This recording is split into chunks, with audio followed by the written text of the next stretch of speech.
Hemelse Vader, baie dankie vir nog 'n geleentheid wat ons het om saam rondom u woord te kan kom. Dit is 'n baie belangrike onderwerp vandag.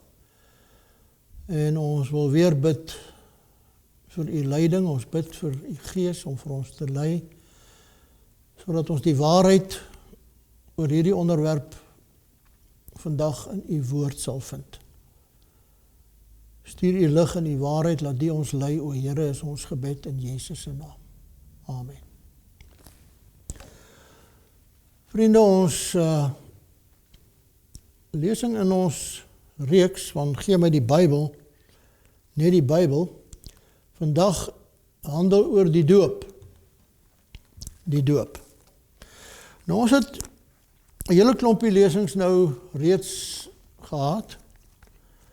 En ons het oorwegend na die boek Openbaring gaan kyk en die boek Openbaring bestudeer, saam met die boek Daniël.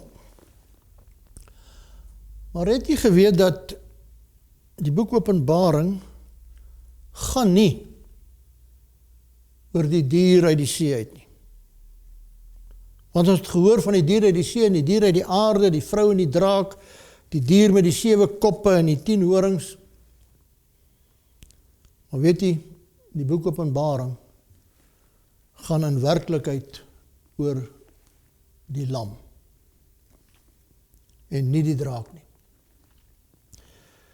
Openbaring gaan oor hulle wat die lam wil aanbid en hom wil volg en nie die draak nie. En hulle wat slegs na die diere in Openbaring kyk, kan dikwels nie verstaan hoekom ons in 'n lesingreeks soos hierdie praat oor genade en oor verlossing en oor die lam en oor die kruis en oor die dag van die Here nie. Die heel eerste vers in die boek Openbaring praat van die openbaring van Jesus Christus. Met ander woorde, alles wat in Openbaring staan, leer ons eintlik wie en wat Christus wil hê ons moet doen, wie hy is en wie God is. En daarom is daar 'n teksvers in die Bybel aan die einde van die boek Openbaring, kyk ek kom gou, salig. Wat beteken die woordjie salig? Gelukkig, geseënd. Gelukkig, geseënd sal hy wees wat die woorde van die profesie van hierdie boek bewaar. Hier's 'n belofte, hier is 'n seën wat God gesê het aan hulle het gaan toekom wat hierdie boek bewaar. En daai seën kan net kom wanneer ek God ken en wanneer ek Jesus ken. En eintlik gaan die boek Openbaring oor aanbidding. In die 12de hoofstuk, die 13de hoofstuk en die 14de hoofstuk het ons hierdie konflik, hierdie groot stryd ontdek, die konflik tussen hulle wat die God van die hemel wil aanbid en hulle wat die dier wil aanbid. Nou die Bybel leer ons dat ons God aanbid oor 2 redes. Ons aanbid hom omdat hy die skepper is, maar daar's nog 'n rede hoekom ons hom aanbid. En ons vind dit eintlik in die boek Openbaring. Kom ons lees dit saam.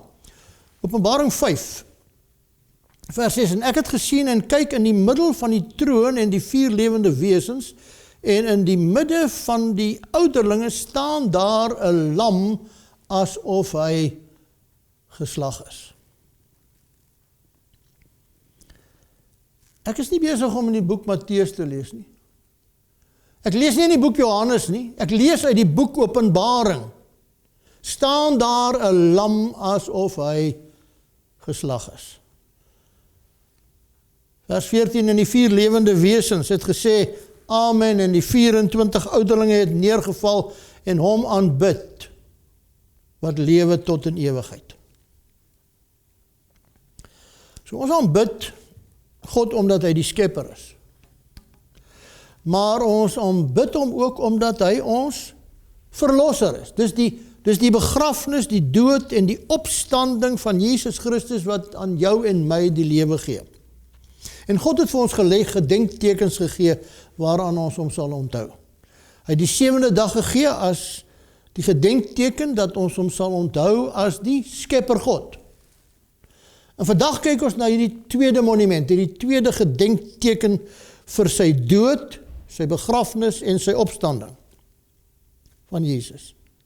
Ons aanbid hom omdat hy die skepper is, maar ons aanbid hom ook omdat hy ons verlosser is. En hierdie vind ons eintlik hier aan die einde van die boek Matteus. Kom ons lees dit. Dit is eintlik die laaste woorde van Jesus amper voordat hy opgevaar het. Nou, mense laaste woorde het gewoonlik gewig aan hulle. Mens, ek weet nie wanneer was die laas by afsterwe van 'n dierbare in die familie, oupa of ouma of oom, en dan sal die familie uitkom en nadat daai persoon nou die laaste asem uitgeblaas het, sal iemand uitkom en sê, wat was oupa se laaste woorde? Wat was om Sarah se laaste woorde? So asof daai laaste woorde krag aan hulle het. Nou hier is amper Jesus se laaste woorde. Hier op aarde. En Jesus het nader gekom en met hulle gespreek en gesê, aan my is gegee alle mag in die hemel en op die aarde, gaan dan heen en maak disippels van al die nasies en doop hulle in die naam van die Vader en die Seun en die Heilige Gees. En leer hulle om alles te onderhou wat ek julle beveel het. Die doop was vir Jesus so belangrik dat hy dit in sy laaste woorde ingebring het. En tog is daar vandag so 'n verwarring oor die doop, is dit nie? Mense vra, wanneer moet ek gedoop word? Hoe moet ek gedoop word? Hoeveel keer moet ek gedoop word? Erken God alle forme van die doop? Nou, miskien moet ons die laaste vraag eers beantwoord. Erken God alle forme van die doop? Nou, die antwoord vind ons in Efesiërs 4, vers 4 en 5. Dis een liggaam, een gees. Soos julle ook geroep is in een hoop van julle roeping. Een Here, een geloof, een doop. So hoeveel Here? Een. Hoeveel liggame? Een. Hoeveel dope? Een. Nou as Paulus dit sê, dan bedoel hy nou nie hiermee dat 'n persoon slegs eenmaal gedoop mag word. En dis laat nie wat hy hier bedoel nie. Inteendeel, Paulus self het gekom en hy het mense gekry wat reeds gedoop was. En wat vra hy vir hulle? Hy sê vir hulle, het julle die Heilige Gees ontvang toe julle gedoop is? En hulle sê vir hom, ons verstaan nie, ons weet nie waarvan praat jy nie. Ons nog nooit van die Heilige Gees gehoor nie. En dan staan daar in Handelinge dat hy het hulle van daardie punt af geleer en hulle is weer gedoop. Hulle het nie ten volle die betekenis verstaan nie. Nou die meeste van die tyd is een keer genoeg, maar daar is voorbeelde van mense wat gedoop is, maar nie die volle betekenis van daardie doop verstaan het nie, waar hulle gedoop is en afgedwaal het van God, sy bedoeling met hulle lewe, en wanneer hulle terugkom, dan vra hulle om weer gedoop te word. Maar daar is selfs mense wat nie eers seker is of hulle gedoop is nie. Sommige sê, maar ons was baie jonk, en mense sê ons is gedoop, maar ons kan dit nie onthou nie, ek wil graag weer gedoop word. Nou die meeste van die tyd is dit nie nodig om weer gedoop te word nie, maar want jy word gedoop en jy volg Jesus, maar die Bybel sê, daar is net een vorm van doop. En dit is die belangrike. En dit is die vorm wat vir meer as amper 10, 11, 12, 13 eeue in gebruik was, in die kerk.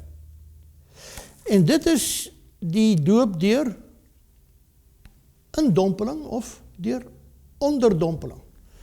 Die Griekse woord is die woord baptizo, en hy beteken eenvoudig om te doop of om in te dompel, om met water toe te maak. En dis ook waar die Engelse woord baptism vandaan kom. Hulle het hom sommer direk uit die Grieks uit vertaal. Miskien moes die ander tale dit ook gedoen het. Dan was daar nooit verwarring nie. Baptism, baptizo. Dis 'n woord wat aanvanklik nie eintlik 'n godsdienstige woord was nie. Hy was sommer in die algemene omgangstaal gebruik. 'n Vrou sal 'n stuk lap vat en dan sal sy sê, hierdie lap is nou wit, ek wil hom graag rooi maak, en dan sal sy haar mengseltjie van rooi kleursel in 'n bakkie aan mekaar maak, en dan sal sy vir haar vriendin sê, luister, ek gaan nou hierdie lap van my doop. Wat bedoel sy daarmee? Sy bedoel, sy gaan hierdie lap geheel en al onder die water druk. So baptizo is 'n algemene woord, kan niks anders as onderdompeling beteken nie. Die probleem was dat toe die Bybel vertaal is uit die Grieks uit, in die Engels en in ander tale, soos selfs ook by ons in Afrikaans, toe was die Bybelvertalers was nie meer besig om te doop met onderdompeling nie. Toe was die besprinkeling reeds deel van die kerk se leer. En eintlik moes hulle dit letterlik vertaal het, maar hulle het nie, omdat hulle op daai stadium nie die groot doop aangehang het nie. Die probleem is dat toe Jesus gesê het, gaan doop hulle, toe het hy net een ding bedoel. Hy het gesê, gaan en gaan druk hulle onder die water. Gaan onderdompel hulle, baptizo. Nou, dit gaan ons eintlik eers verstaan as ons die ware betekenis van Jesus se dood, sy begrafnis en sy opstanding verstaan het. Kom ons lees dit. Paulus maak het eintlik vir ons baie, baie duidelik, wanneer hy daarvan praat in Romeine 6. Hy begin by vers 1 en hy sê, wat sal ons dan sê? Sal ons in die sonde bly dat die genade meer kan word? Nou, hoekom sê Paulus so iets snaaks? Wat sê hy? Sal ons in die sonde bly dat die genade meer kan word? Die probleem was dat toe Paulus begin preek het, toe sê hy vir sy hoorders, luister, julle gaan nie deur die wet gered word nie. Julle werke gaan julle nie red nie, julle genade gaan julle red, dis genade en genade alleen. Dat sommige van sy toehoorders gesê het, maar dis nou lekker, weet jy wat, kom ons sondig nog meer. Want hoe meer ons sondig, hoe meer genade gaan ons mos nou hê. En dis hoekom Paulus dit sê. Wat antwoord hy hierop? Wat antwoord hy? Hy sê nee, stellig nie. Ons wat die sonde afgesterf het, hoe kan ons nog daarin lewe? Sal ons voortgaan om die sonde te doen, sodat die genade meer kan word? Nee, stellig nie. Hoekom nie? Ons het dan gesterwe vir die sonde. Hoe kan ons langer daarin lewe? Maar wat bedoel jy, Paulus? Hoe kan jy sê ons het gesterwe vir die sonde? Wat beteken dit? Hoe antwoord Paulus dit in vers 3? Of weet julle nie dat ons almal wat in Christus Jesus gedoop is, in sy dood gedoop is nie? Jy is gedoop in sy dood. En daarom kan jy nie maar daar uitklim en sommer maar net aangaan met jou ou lewe nie. Hoekom nie? Want jy is gedoop. Gedoop in sy dood. Gedoop in Christus se dood. En dan sê hy in vers 4, ons is dus saam met hom begrawe deur die doop in die dood. Sodat net soos Christus uit die dode opgewek is deur die heerlikheid van die Vader, ons ook so in 'n nuwe lewe kan wandel. Dis hoekom jy nie maar net kan aangaan met jou sonde nie. Natuurlik is jy uit genade en genade alleen deur die geloof gered. Jy word nie deur die onderhouding van die Sabbat of die wet gered nie. Niemand gaan daardeur gered word nie. Maar jy kan nie aanhou sondig omdat jy uit genade gered is nie. Hoekom nie? Want jy is gedoop. En as jy gedoop het jy gesterf vir die sonde. Jy is dood. In sy dood begrawe.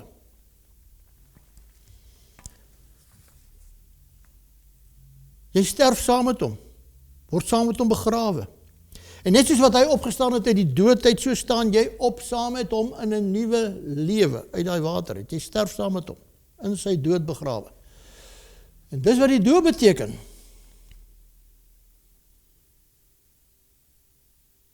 Ja, jy word gebore op pad na die verdoemenis, maar die oomblik wanneer jy Jesus ontmoet, jou sonde bely, daaroor berou het, en in hom glo, daardie oomblik word jy wedergebore, sê die woord. Jy sterwe jou ou lewe af. Jy word begrawe in die water, net soos wat hy in daardie graf begrawe is. Jy kom op uit daardie water uit 'n nuwe mens om 'n nuwe lewe van gehoorsaamheid aan God te lewe. En dis wat die doop beteken. En dis hoekom dit so belangrik is. Dis die monument, dis die gedenksteen van die feit dat Jesus aan die kruis gesterwe het. Hy is begrawe in die graf. Hy is opgewek, hy het opgestaan. En as ons gedoop word, dan deel ons in daardie ondervinding. Nou die vreemde is dit nie dat byna die hele Christelike kerk herdenk vandag die Sondag. En dan word daar gesê, dit is ter ere van die opstanding van Jesus. Hulle gedenk die opstanding. Die Bybel sê nêrens dat ons 'n dag op sy moet sit ter ere van die opstanding nie. Die Bybel sê dat die doop is die gedenkteken van die dood en die opstanding van Jesus. En jy sien, die Satan kry hier twee goed reg, my broer en suster, want die dag as jy 'n dag vat en jy sit dit op sy vir die opstanding, dan het jy nie meer 'n dag ter ere van die skepping nie. En dan kom evolusie maklik in die prentjie. En eintlik kry jy twee dinge hier reg, want die oomblik wat jy die dag een kan sit, wat eintlik die doop moet herdenk, terwyl die Bybel niks daarvan sê nie, dan verloor die doop ook sy betekenis. Want as jy besprinkel, dan verloor die doop ook sy betekenis, want jy word nie weer begrawe in die dood nie, jy staan nie weer in 'n nuwe lewe op nie. Nou, ek wil hê jy moet mooi hoor wat ek nou sê. Dit wil nie sê dat hulle wat besprinkel is, dit nie ook wil doen nie. Nie ook 'n nuwe lewe wil hê nie. Nie ook die ou mens wil afsterwe nie. Dis glad nie wat ons hier sê nie. Ek is self besprinkel, ek het my eie 2 seuns besprinkel. Die probleem is, die feit is, dat meeste mense, soos ek, vir jare in hulle lewe, nie eers bewus is van wat die Bybel leer met betrekking tot die doop nie. Maar die dag as God se plan en God se wil en die ware betekenis van die doop aan jou geopenbaar word, en jy dit verstaan, dan dink ek dat die Here op daai dag van jou verwag om nou iets te doen, om sy wil te doen. Dis die belangrike punt. Jy sien, 'n mens kan rasionaliseer en jy kan baie redes vind om nie te doen wat die Here vir jou sê om te doen nie. Maar dit is gevaarlik om te rasionaliseer, want waar stop jy nou? Abel doen wat God van hom vra. Die Here het gesê, offer 'n lammetjie. Hy offer die lammetjie. Kain rasionaliseer en hy sê, maar weet julle wat, my broer is 'n veeboer. Hy het baie lammetjies. Ek is 'n landbouer. Weet julle wat sal ek doen? Ek gaan van my vrugte bring. Die sap van hierdie vrugte lyk ook mos maar soos bloed. Dis tog mos maar net 'n simbool. Dit hoef mos nie ware bloed te wees nie. My bloed en my broer se bloed is maar dieselfde. Daardie lammetjie gaan jou tog mos nou nie red nie. Dis mos net 'n simbool. My simbool is maar net so goed soos my broer se simbool. En? Wat het God gedoen? Wat het hy gedoen? Hy het Kain se offer verwerp. Hy het Abel se aangeneem. Kain het so kwaad geword dat hy sy broer vermoor het. Waaroor? Oor die manier en die wyse waarop sy broer aanbid het.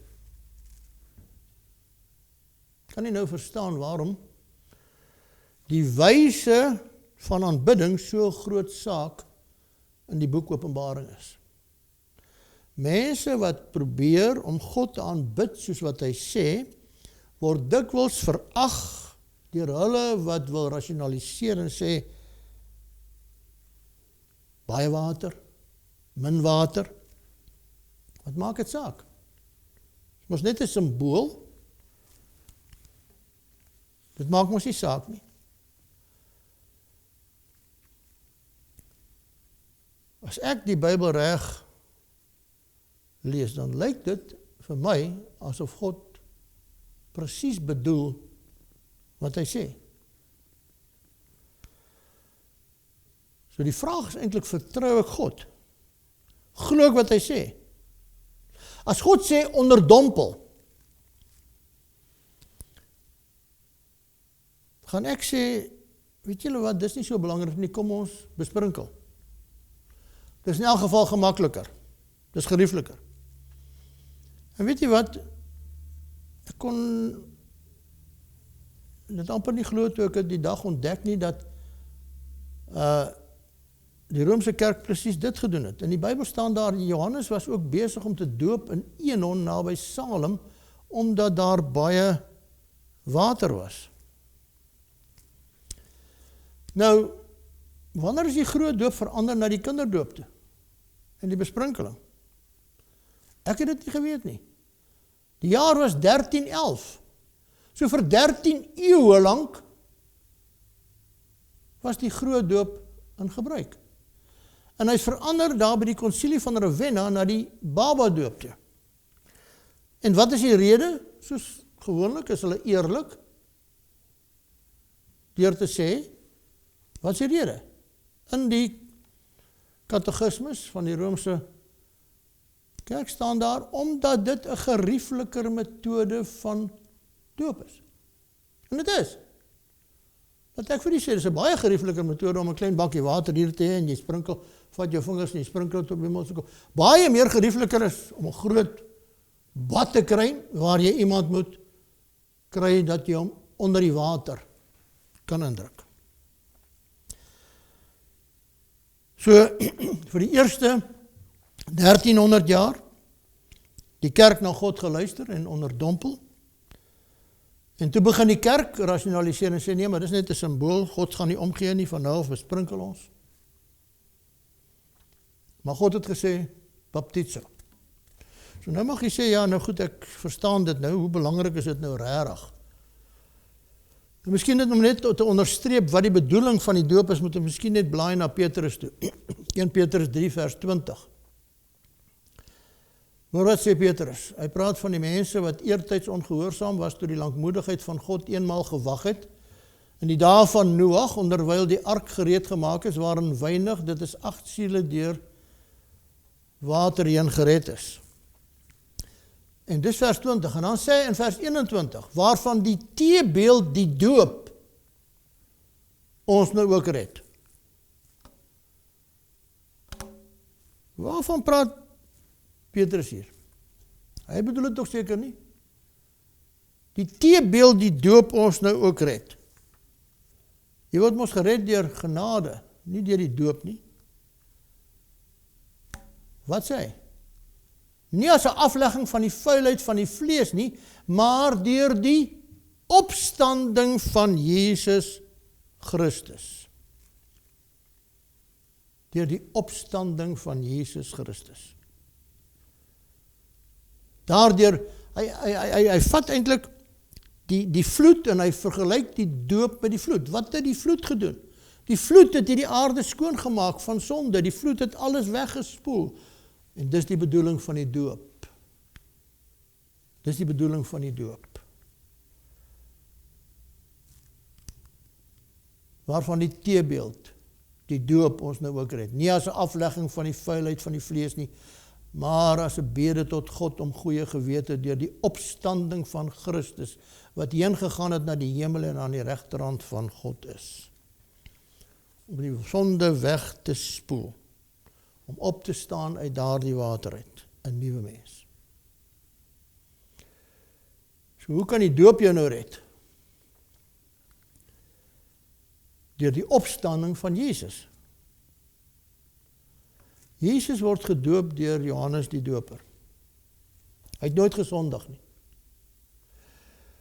Toe Johannes hom sien, toe sê ek is nie waardig nie, Jesus sê jy moet dit doen.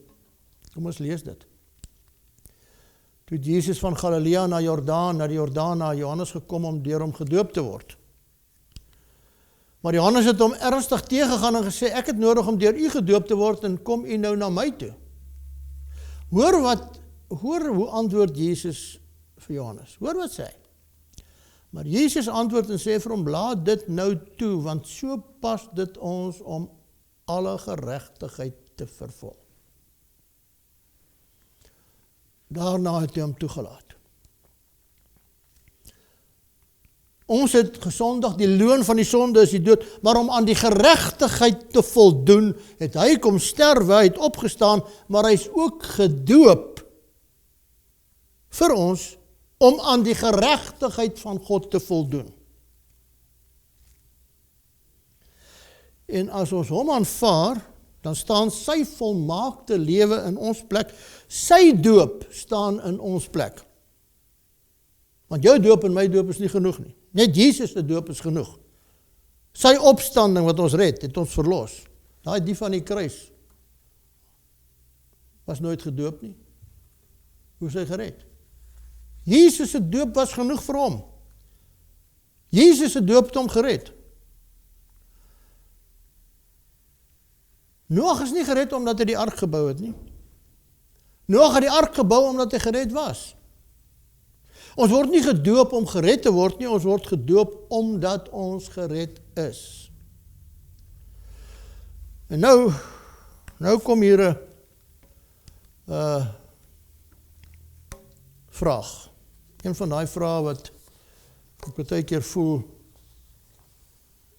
jy waag om dit te sê, omdat dit 'n bietjie naby aan 'n mens se vel kan kom. Maar by tye is dit miskien nodig, dat die woord maar duidelik na ons toe kom.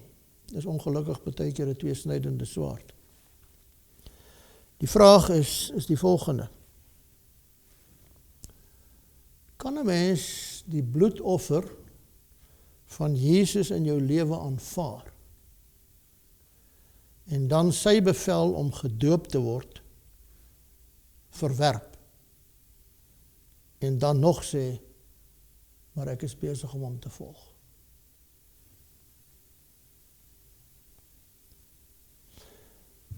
Nou kan jy sê, nou maar goed, wat moet ek doen om gedoop te word? Markus 16 vers 16 sê, hy wat glo in hom laat doop sal gered word.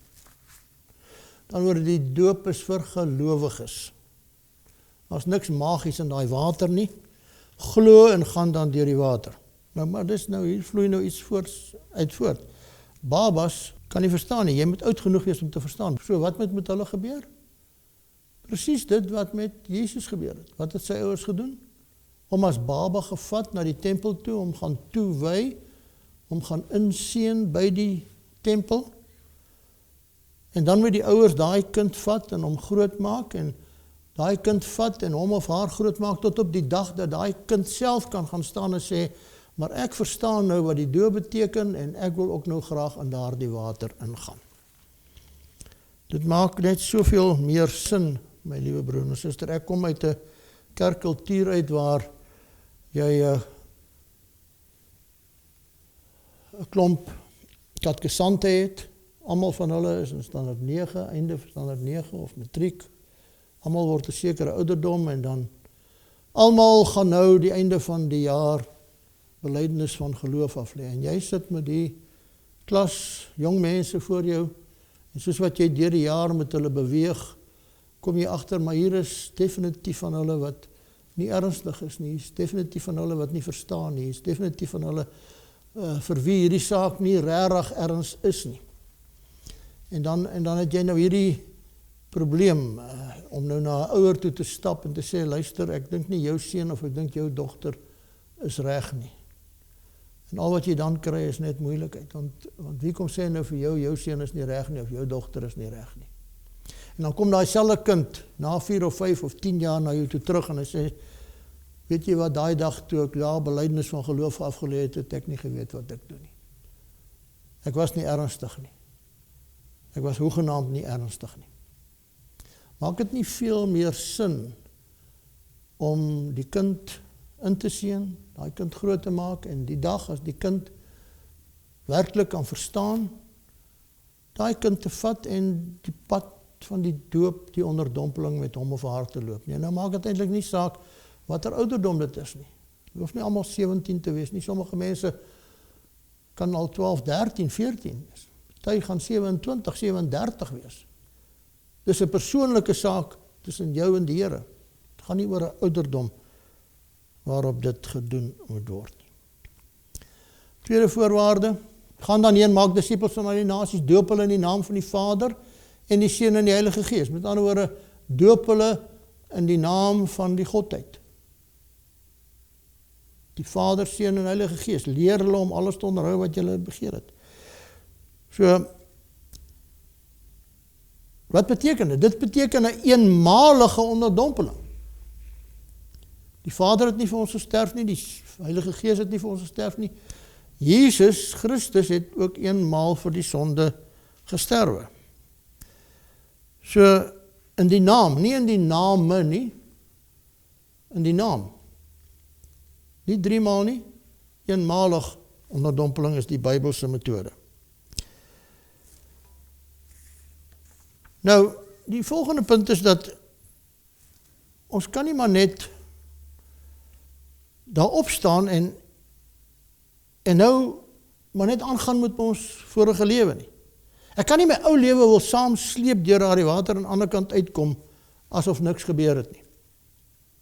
Nou dit beteken nie dat jy nou volmaak of sondeloos is die dag as jy daar uitklim nie. Dit beteken dat jy daar na volwassenheid wil strewe. Dis nie jou gradeplegtigheid nie, dis jou inskrywing by die universiteit.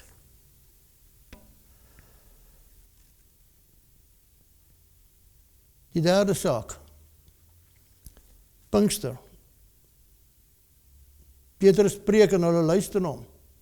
Toe hulle dit hoor, is hulle diep in die hart getref en hulle het vir Petrus gesê en die ander apostels gesê, wat moet ons doen, broeders? Wat moet ons doen?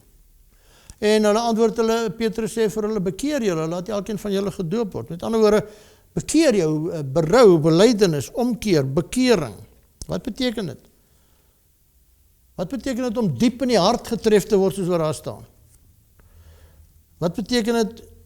Dit beteken berou. Berou.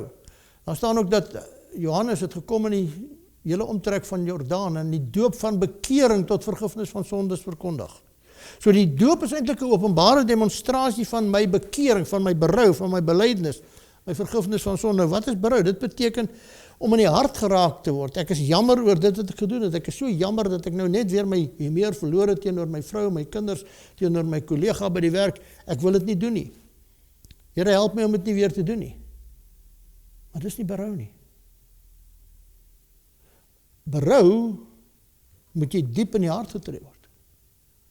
Here, ek het nou net weer my meer verloor teenoor my dierbares. En ek vra U, help my. Help my, asseblief, Here, help my om dit nooit weer. Here, ek wil dit nooit weer doen nie. Nooit nie, Here, nooit. Asseblief, Here, ek vra U mooi, ek smeek dit by U. Hierdie ding is besig om my, Here, ek wil dit nooit in my lewe, asseblief, Here, help my, ek wil dit nooit weer doen nie. Dis berou. En dan gaan die Here jou help. Hy gaan jou help om dit nie weer te doen nie. Nou, wanneer moet ek gedoop word? In Handelinge kry ons die geskiedenis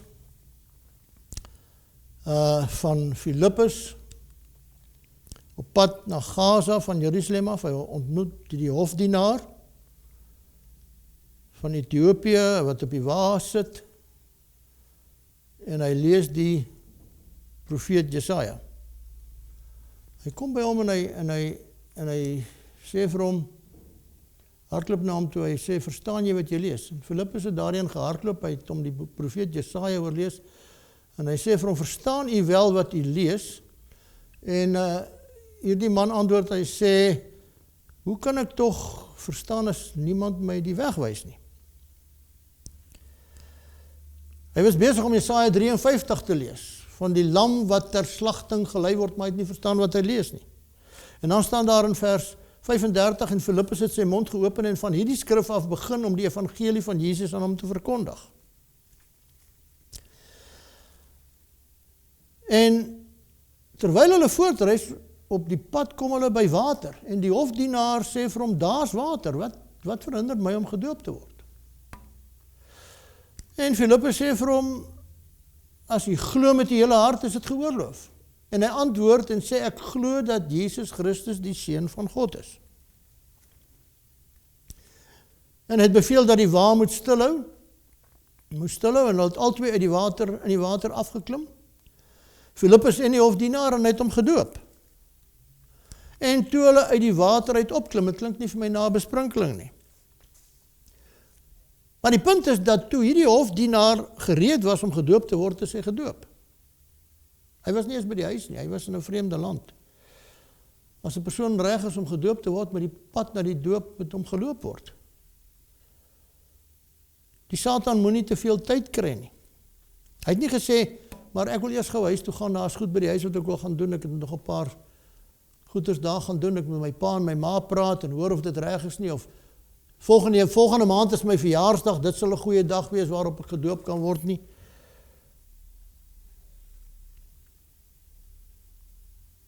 Dis nie wat die doop beteken nie, die doop is ernstiger as dit. Die doop is 'n sterwe en 'n opstaan en 'n nuwe lewe. Hierdie man is nou reg. En nou moet hy so gou as moontlik moet hy gedoop word. Moet die pad geloop. Nou vir sommige gaan dit 'n kort tydjie wees. Ek weet nie hoe lank hy gevat het voordat hy hom deur daai proses gevat het nie. Vir sommige gaan dit 'n langer tyd wees vir die voorbereiding, maar die punt is die pad na die doop moet met daai persoon begin word. Paulus en Silas is op hulle sendingreis, hulle kom in Filippi aan, hulle preek vir die mense word kwaad. Hulle kom in opstand, hulle boei hulle gryp hulle en hulle gooi hulle in die gevangenis. En Paulus en Silas sit daar in die gevangenis in Filippi. En dan lees ons in die Bybel en omtrent middernag het Paulus en Silas gebid en lofliedere tot eer van God gesing en die gevangenes het na hulle geluister. In die volgende oomblik is daar 'n groot aardbewing en hulle kettinge ruk los en die deure van die tronk smaai oop. Die tronkbewaarder word wakker en hy skrik om boeglam want hy besef sy gevangenes is seker weg en hulle gaan hom nou doodmaak daaroor. Kom ons lees. En die tronkbewaarder het wakker geword en toe hy sien dat die deure van die gevangenis oop was, het hy 'n swaard getrek en wou homself om die lewe bring in die mening dat die gevangenes ontvlug het. En toe hoor hy 'n stem. Maar Paulus het met 'n groot stem geroep en gesê, moenie jouself kwaad aandoen nie, dis ons is almal hier. Ja, die deure staan oop, die kettinge is los, maar ons is nie weg nie, ons is nog almal hier. Hy kon dit natuurlik nie glo nie, en toe hy lig gevra het, spring hy na binne en hy val bewende voor Paulus en Silas neer en hy het hulle na buite gebring en gesê, meneere, wat moet ek doen om gered te word? Hy besef, hy is nie gered nie. Wat moet ek doen om gered te word? En wat sê hulle vir hom? Glo in die Here Jesus Christus en jy sal gered word. Vers 31 van Handelinge 16 en dan staan daar en in dieselfde uur van die nag het hy hulle geneem en hulle wonde gewas en hy is onmiddellik gedoop, hy en al sy mense. Hoe laat was dit? Middernag. Hierdie man wou nie eers wag dat die son opkom nie. Die doop is ernstig. Die doop is dringend. Die doop is belangrik. En die oomblik dat iemand verstaan dat Jesus wil hê dat hy hom deur die water moet volg, saam met hom begrawe moet word, saam met hom in 'n nuwe lewe wil opstaan, daai oomblik as iemand dit verstaan, dan moet hy of sy die pad begin loop na die doopbad toe. Nou is daar mense wat sal sê, maar ek is al 50 jaar 'n Christen, wil jy nou regtig? Ek leef saam met die Here, die Here hoor my gebede, ek gehoorsaam hom, ek volg hom, hy is my verlosser, wil jy nou regtig sê, ek moet nou onderdompel word? Kom ons kyk na 'n tweede laaste voorbeeld. Dis die van Paulus, eintlik van Saulus op hierdie stadium. Terwyl ek op reis was en naby Damaskus kom, het daar op die middag skielik 'n groot lig uit die hemel my omstraal. Dis Handelinge 22:6. Saulus op die pad na Damaskus, van Damaskus af. Na Damaskus toe. En ek het op die grond geval en 'n stem vir my hoor sê, Saul, Saul, waarom vervolg jy my? En ek het geantwoord, wie is die Here? Op hierdie oomblik word Saulus Paulus. Op hierdie oomblik kom Saulus tot bekering. Hy sê, wie is die Here? Hy besef, hierdie is bonatuurlik. Hier praat iemand met hom wat hy nie ken nie. Wie is die Here? Hy noem hom Here. En hy het vir my gesê, ek is Jesus die Nasareëner wat jy vervolg. En net daar kom Saulus tot bekering. En wat sê hy? Hy sê, Here, wat moet ek doen? Here, wat moet ek doen? En die Here het vir my gesê, staan op, gaan na Damaskus, daar sal jou vertel word alles wat aan jou opgedra is om te doen. En ek het dan weens die glans van daardie lig, en toe ek dan weens die glans van daardie lig nie kon sien nie, is ek deur my metgeselle by die hand gelei en net in Damaskus gekom. Staan daar in vers 11, Handelinge 22. En 'n sekere Ananias, 'n vroom man volgens die wet, wat 'n goeie naam gehad het, by al die Jode wat daar woon, het na my gekom en by my gaan staan en vir my gesê, Saul, broeder, word siende. En op dieselfde oomblik het ek hom aangekyk, hier vind 'n wonderwerk plaas en Paulus kan weer sien. Hy het tot bekering gekom. Maar nou, wat sê hy vir hom? Vers 14, en hy het vir my gesê, die God van ons vaders het jou voorbeskik om sy wil te ken en die regverdige te sien en die stem uit sy mond te hoor. Die Here het aan jou verskyn, Paulus. Hy het jou voorbeskik om sy wil te ken, om die regverdige te sien en die stem uit sy mond te hoor. Jy was bevoorreg om dit te sien en te hoor. Want jy sal vir hom by al die mense 'n getuie wees van wat jy gesien en gehoor het. Ek gaan jou nou uitstuur na die mense toe. Jy gaan nou vir hulle vertel wat jy gesien en gehoor het. En nou, waarom versuim jy? Staan op. Laat jou doop en jou sondes afwas, terwyl jy die naam van die Here aanroep.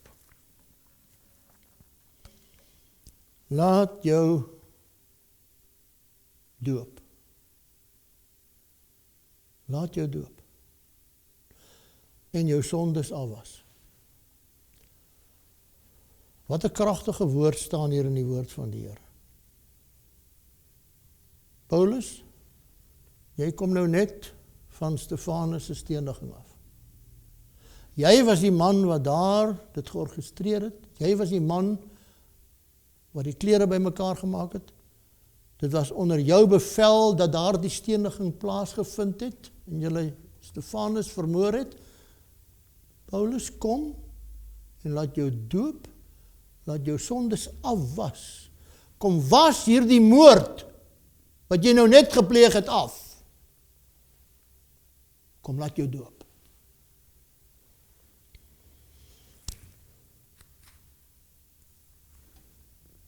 En dis wat die doop beteken, my broer en suster.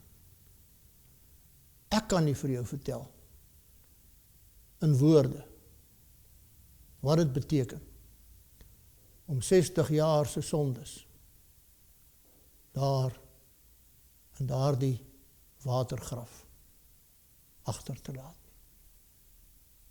Want dis wat die doop beteken. 'n laaste voorbeeld. Jesus kom na Johannes toe. Johannes is besig om te doop in die Jordaanrivier. Hy kyk op en hy sien Jesus en hy sê, daar is die lam van God wat die sonde van die wêreld wegneem. En die volgende wat hy sien, kon hy amper nie glo nie, dat die lam van God is besig om af te loop in hierdie modderige water van die Jordaanrivier. En hy sê vir hom, Johannes, doop my. Johannes sê, meester, ek is nie eers werd om die skoenriem vast te maak nie. Jesus sê, dit moet gedoen word, sodat ons aan die geregtigheid kan vervul. En Johannes kom en hy doop die sondelose seun van God. Hy doop hom. En toe Jesus uit die water uit opkom, toe hoor hulle 'n stem uit die hemel, dis my geliefde seun in wie ek welbehae het. Nou stel jy voor, Jesus kom uit die water uit, en hier kom 'n man na hom toe aangeloop, en Jesus vra vir daai man, is jy gedoop? En die man sê vir hom, nee, ek is nie gedoop. En Jesus sê vir hom, maar ek is nou net gedoop. En die man sê vir hom, weet jy wat? dit mag miskien vir u nodig gewees het om u te laat doop, maar ek dink nie dis vir my nodig om my te laat doop nie. Voel jy ook, hier is nou iets verkeerd? Hier is iets nou nie reg nie. As die sondelose seun van God hom laat doop het, wat dan van my en van jou? Mag die Here baie naby aan u wees, terwyl die Heilige Gees, die naprediker van die woord is. Want ten einde laaste oortuig geen lesing enigiemand nie.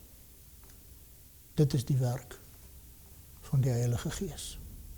Op sy tyd, op sy manier, met elke mens. Mag die Here baie naby aan u wees.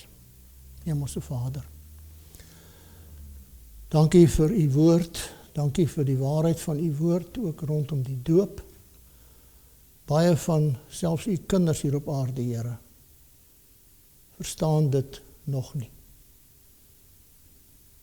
Baie is nog steeds oningelig met betrekking tot die ware betekenis van die doop. Dankie dat u woord vir ons die lig op hierdie onderwerp gegee het vandag. En nou gee ek elke kyker, elke toehoorder, elke een, Here, gee ek aan u oor, sodat die werk van die Heilige Gees verder in hulle lewens kan plaasvind. Doen dit dan, Here, tot u verheerliking, is my gebed in Jesus se naam. Amen.